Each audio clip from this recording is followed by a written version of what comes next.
प्रथा नहीं जानती थी कि यूँ जरा सी बात का बतंगड़ बन जाएगा।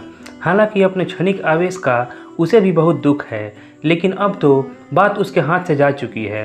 वैसे भी विवाहित ननदों के तेवर सास से कम नहीं होते। फिर रजनी तो इस घर की लाडली छोटी बेटी थी, सबके स्नेह की इकलौती अधिकारी। उसके लिए ही नहीं बल्कि पूरे परिवार के लिए ये जरा सी बात बहुत बड़ी बात थी। हाँ, जरा सी बात ही तो थी। क्या हुआ जो आवेश में रजनी को एक थप्पड़ लग गया? उसे इतना तूल देने की क्या ज़रूरत थी? वैसे भी मैंने किसी द्वेष से तो उसे थप्पड़ नहीं मारा था। मैं तो रजनी को अपनी छोटी बहन मानती हूँ।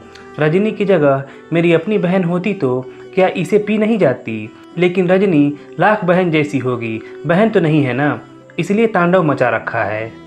प्रथा जितना सोचती उतना ही उलझती जाती। मामले को सुलझाने का कोई सिरा उसके हाथ नहीं आ रहा था। दूसरा कोई मामला होता तो प्रथा पति भावेश को अपनी बगल में खड़ा पाती, लेकिन यहाँ तो मामला उसकी अपनी छोटी बहन का है, जिसे रजनी ने अपने स्वाभिमान से जोड़ लिया है। अब तो भावेश भी उससे नाराज है। किस किस को मनाए, किस किस को सफाई दे, प्रथा समझ नहीं पा रही थी।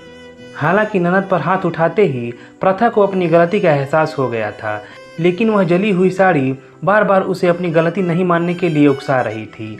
दरअसल प्रथा को अपनी सहेली की शादी की सालगिरह पार्टी में जाना था। भावेश पहले ही तैयार होकर उसे देर करने का ताना मार रहा था। ऊपर से जिस साड़ी को वह पहनने की सोच रही थी वह आयरन नहीं की हुई थी।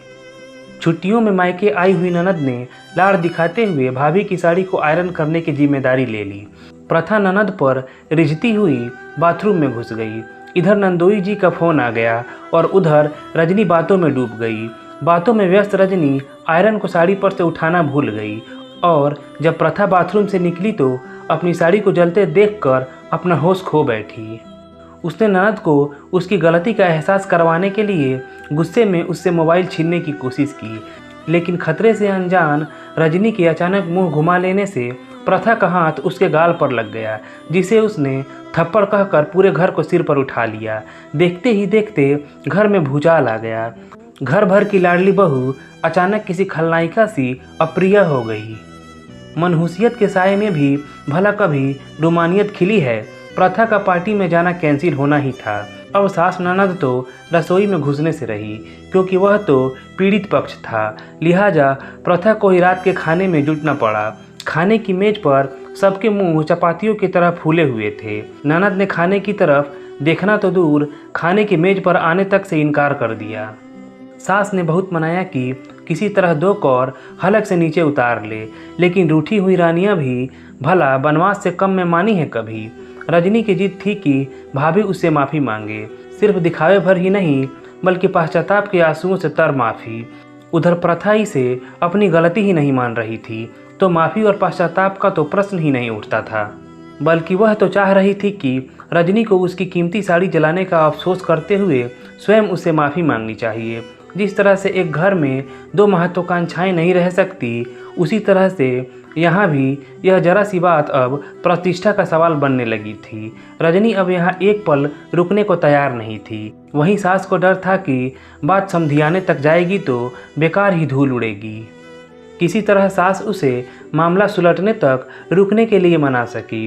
एक उम्मीद भी थी कि हो सकता है 1-2 दिन में प्रथा को अपनी गलती का एहसास हो जाए। ससुर जी का कमरा और सास की अध्यक्षता, देर रात तक चारों की मीटिंग चलती रही। प्रथा इस मीटिंग से बहिष्कृत थी। अपने कमरे में विचारों में डूबी प्रथा के लिए पति को अपने पक्ष में करना कठिन नहीं था।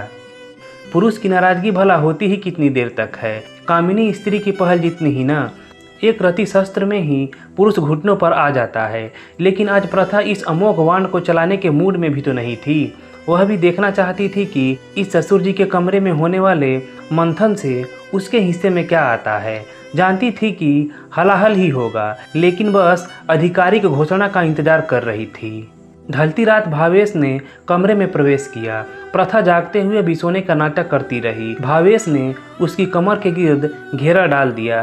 प्रथा ने कसमसा कर अपना मुंह उसकी तरफ घुमाया। प्रथा, तुम सुबह रजनी से माफ़ी मांग लेना। बड़ी मुश्किल से उसे इस बात के लिए राजी कर पाए हैं कि वह इस बात को यहीं ख़त्म कर दे। भावेश ने अपनी आवाज़ को यथासंभव धीरे रखा ताकि बात बेडरूम से बाहर न जाए। उसका प्रस्ताव सुनते ही प्रथा के सीने में जलन होने लगी। बोली, भावेश तुम भी जिसने गलती की उसी का पक्ष ले रहे हो। एक तो तुम्हारी उस नकचढ़ी बहन ने मेरी इतनी कीमती साड़ी जला दी, ऊपर से तुम चाहते हो कि मैं नाराज़गी जाहिर करने का अपना अधिकार भी खो दूँ, गिर जाऊँ उसके पैरों में। नहीं, मुझसे यह नहीं होगा, किसी सूरत में नहीं। साड़ी ही तो थी ना, जाने दो, मैं वैसी 5 नहीं ला दूंगा, तुम प्लीज़ उससे माफ़ी मांग लो। भावेश ने फिर खुशामद की, मगर प्रथा ने कोई जवाब नहीं दिया और पीठ फेर कर सो गई, जो उसके स्पष्ट इनकार का घोतक था। भावेश ने उसे मजबूत बाहों से पकड़कर जबरदस्ती अपनी तरफ फेरा। प्रथा को उसकी यह हरकत बहुत ही नागवार लगी। एक थप्पड़ ही तो मारा था ना, वह भी उसकी गलती पर। यदि वह तुम्हारी बहन न होकर मेरी बहन होती तब भी ऐसा ही बवाल मचता? नहीं ना, बात आई गई हो जाती। तुम बहन भाई कभी आपस में नहीं लड़ते क्या? क्या तुमने या तुम्हारे माँ पापा ने आज तक कभी उस पर हाथ नहीं उठाया? फिर आज ये महाभारत क्यों छिड़ गई? प्रथा ने उसका हाथ झटकते हुए कहा। भावेश ने बात आगे न बढ़ाना ही उचित समझा। उस रात शायद घर का कोई भी सदस्य नहीं सोया होगा। सब अपने अपने मन को मथ रहे थे, विचारों की झड़ी लगी थी। रजनी अपनी माँ के आंचल को भिगो रही थी तो प्रथा तकिए को। सुबह प्रथा ने अपनी नैतिक जिम्मेदारी समझते हुए सबको चाय थमाई, लेकिन आज इस चाय में किसी को कोई मिठास महसूस नहीं हुई। रजनी और सास ने तो कप को छुआ तक नहीं, बस घूरती रही। हर कोई बातचीत शुरू होने की प्रतीक्षा कर रहा था। भाई, तुम किसे ज़्यादा प्यार करते हो, मुझे या अपनी बीवी को? अचानक रजनी का अटपटा प्रश्न सुनकर भावेश चौंक गया। उसने अपनी माँ की तरफ देखा। माँ ने कन्नी काट ली, पिता ने अपना सिर अखबार में घुसा लिया। प्रथा की निगाहें भी भावेश के चेहरे पर टिक गई। यह कैसा बेतुका प्रश्न है? भावेश ने धर्म संकट से बचना चाहा, लेकिन यह इतना आसान कहाँ था। अटपटा चटपटा मैं नहीं जानती, आप जवाब दो कि यदि आपको बहन और बीवी में से एक को चुनना पड़े तो आप किसे चुनेंगे? रजनी ने उसे रणछोड़ नहीं बनने दिया। भावेश ने देखा कि प्रथा बिना उसके जवाब की प्रतीक्षा किए बाथरूम में घुस गई। उसने राहत की सांस ली। वह रजनी की बगल वाली कुर्सी पर आकर बैठ गया। भावेश ने स्नेह से बहन के गले में अपने हाथ डाल धीरे से गुनगुनाया, फूलों का तारों का सबका कहना है, 1000 में मेरी बहना है। दृश्य देखकर माँ मुस्कुराई। पिता का सीना गर्व से चौड़ा हो गया। रजनी को अपने प्रश्न का जवाब मिल गया था। भाई, यदि आप मुझे सचमुच प्यार करते हो तो भाभी को तलाक दे दो। रजनी ने भाई के कंधे पर सिर टिकाते हुए कहा। उसकी आंखें झर रही थी। बहन की बात सुनते ही भावेश को सांप सूंघ गया। उसने रजनी का मुंह अपने हाथों में ले लिया। यह क्या कह रही हो तुम? जरा सी बात पर इतना बड़ा फैसला? तलाक का मतलब जानती हो ना? एक बार फिर से सोच कर देखो। मेरे ख्याल से प्रथा की गलती इतनी बड़ी तो नहीं है जितनी बड़ी तुम सजा तय कर रही हो। भावेश ने रजनी को समझाने की कोशिश की। फिर अपनी बात के समर्थन में उसने माँ पापा की तरफ देखा, लेकिन माँ ने अनसुना कर दिया और पापा तो पहले से ही अखबार में घुसे हुए थे। भावेश निराश हो गया। जरा सी बात, क्या बहन के स्वाभिमान पर चोट भाई के लिए जरा सी बात हो सकती है? हम बहनें इसी दिन के लिए राखियाँ बांधती हैं क्या? रजनी ने गुस्से से कहा। रजनी ठीक ही कहती है। वो 2 साल की ब्याही लड़की तुम्हें अपनी सगी बहन से ज़्यादा प्यारी हो गई। आज उसने रजनी से माफ़ी मांगने से मना किया है, कल को सास ससुर की इज्जत को भी फूंक मार देगी। बहन भाई की बहस को नतीजे पर पहुंचाने की मंशा से माँ बोली, मनरेगा में बरसात से पहले ही नदी नालों पर बांध बनवाए जा रहे हैं ताकि तबाही होने से रोकी जा सके। सरकार का यह फैसला प्रशंसनीय है। पापा ने अखबार की खबर पढ़कर सुनाई। भावेश समझ गया कि इनका पलड़ा भी बेटी की तरफ ही झुका हुआ है। कहाँ तो भावेश सोच रहा था कि इस बार बहन के प्यार को रिश्तों के पलड़े पर रखकर मकान पर उसके हिस्से वाले आधे भाग को भी अपने नाम करवा लेगा, लेकिन यहाँ तो खुद उसका प्यार ही पलड़े पर रखा जा रहा है। प्रथा का थप्पड़ उसके मंसूबों की लिखावट पर पानी फेर रहा है। वह इस जरा सी बात के लिए अपना इतना बड़ा नुकसान नहीं कर सकता। फिर वैसे भी यदि वह नुकसान में होगा तो प्रथा भी कहाँ फायदे में रहेगी। रजनी दिन भर अपने कमरे में पड़ी रही। सबने कोशिश करके देख ली, लेकिन वह तो प्रथा को तलाक देने की बात पर अड़ ही गई। हालांकि सबको उसकी यह जिद बचकानी ही लग रही थी, लेकिन मन में कहीं न कहीं यह भय भी सिर उठा रहा था कि इस बार की जीत कहीं प्रथा के सिर पर सींग न उगा दे। कहीं ऐसा ना हो कि वह छोटे बड़े का लिहाज ही बिसरा दे। झाड़ियों को बेतरतीब होने से पहले ही कतर देना ठीक रहता है, इसलिए प्रथा को एक सबक सिखाने के पक्ष में तो सभी थे। प्रथा, सुनो ना। रात को सोने से पहले भावेश ने स्वर पर चाशनी चढ़ाई। प्रथा ने सिर्फ आंखों से पूछा, क्या है? रजनी को सॉरी बोल भी दो ना, उसका बाल हट समझकर। जरा सोचो, यदि यह बात उसकी ससुराल चली गई तो वे लोग हमारे बारे में क्या सोचेंगे, खासकर तुम्हारे बारे में। तुम जानती हो ना कि रजनी के ससुर जी तुम्हें कितना मान देते हैं।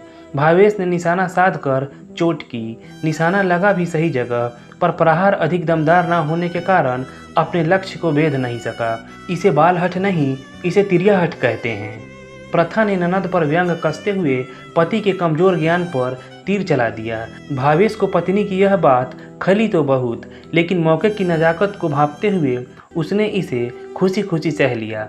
अरे हाँ, तुम तो साहित्य में मास्टर्स हो। वह कहावत सुनी ही होगी कि जरूरत पड़ने पर गधे को भी बाप बनाना पड़ता है।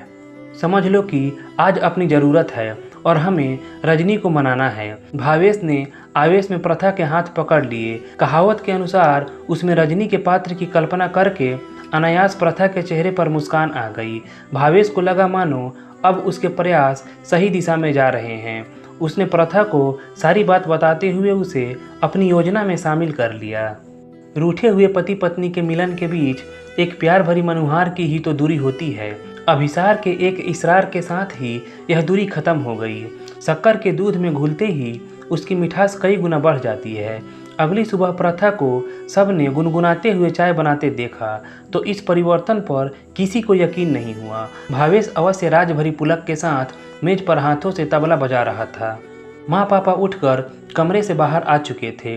रजनी अभी भी भीतर ही थी। प्रथा ने 3 कप चाय बाहर रखे और 2 कप चाय लेकर रजनी को उठाने चल दी। माँ पापा की आंखें लगातार उसका पीछा कर रही थी। आई एम सॉरी रजनी, मुझे इस तरह रिएक्ट नहीं करना चाहिए था। प्लीज़ मुझे माफ़ कर दो। प्रथा ने बिस्तर में गुमसुम बैठी ननद के पास बैठते हुए कहा। रजनी को सुबह सुबह इस माफ़ीनामे की उम्मीद नहीं थी। वह अचकचा गई।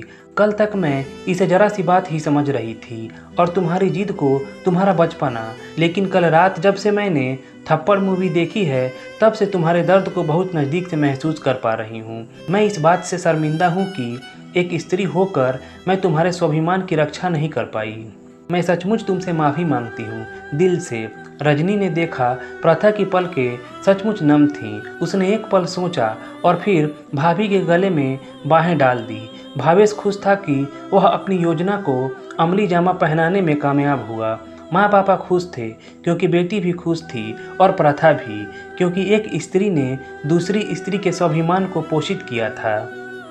दोस्तों, अगर कहानी अच्छी लगी हो तो प्लीज़ लाइक कीजिएगा। चैनल को सब्सक्राइब नहीं किया है तो चैनल को सब्सक्राइब कर लीजिएगा। चलिए मिलते हैं अगले कहानी वाले वीडियो में। धन्यवाद।